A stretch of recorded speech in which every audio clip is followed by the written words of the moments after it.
মুর্শিদাবাদের 3টি কেন্দ্রে তৃণমূল কংগ্রেসের প্রার্থী ঘোষণা হয়ে যাবার পরপরই বহরমপুরে অপূর্ব সরকারের হয়ে দেওয়াল লিখন শুরু। বহরমপুর লোকসভা কেন্দ্রের বিভিন্ন এলাকায় তৃণমূল কর্মী সমর্থকেরা দেওয়াল লিখন শুরু করে দিয়েছে।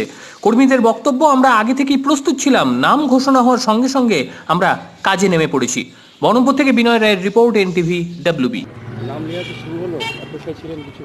হ্যাঁ, আমরা অপেক্ষায় ছিলাম। আমরা আগে থেকেই জানতাম যে উনি আমাদের ক্যান্ডিডেট, বাট আমরা দিদির মুখ থেকে প্রথম শুনতে চাই এবং তারপরে আমরা 4টার সময় যেটা শুনলাম, দিদি 4:30টার সময় অ্যানাউন্স করলো, তারপরে সঙ্গে সঙ্গে আমরা দেওয়াল লিখনের প্রস্তুতি আগে থেকে নিয়েছিলাম। এবং আমি আমাদের ভাকরি ওয়ানের প্রধানকে ডেকে, আমি এই সংসদের মেম্বার বাপ্পাদিত্য রায় এবং প্রধান আমাদের শ্রাবণী বিশ্বাস, ওনাকে ডেকে নিয়ে এসে আমরা প্রথম এই ভাকরি ওয়ানের দেওয়াল ফার্স্ট 21 নম্বর সংসদ দিয়ে শুরু করলাম। প্রচার কি শুরু হলো? একদম প্রচার আগে থেকেই আমাদের শুরু, এবং প্রচার শুরু বলতে মমতা ব্যানার্জির যে প্রতিনিয়ত প্রতি মাসে মাসে যে এক একটা করে বিভিন্ন ধরনের প্রকল্প শুরু করেছে, তাতে প্রচারের মনে হয় আমাদের খুব একটা দরকার পড়বে না, কারণ মমতা ব্যানার্জি প্রচার।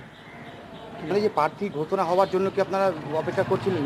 এই রং অবশ্যই প্রার্থী ঘোষণা হওয়ার জন্য আমরা অপেক্ষা করছিলাম এবং আমরা জানতে পারলাম যে উনি অপূর্ব সরকার, উনি আমাদের বহরমপুর লোকসভার প্রার্থী, এবং সেটা শোনার পরে আমরা এই কর্মসূচি শুরু করেছি। কতটা আশাবাদী যে প্রার্থী?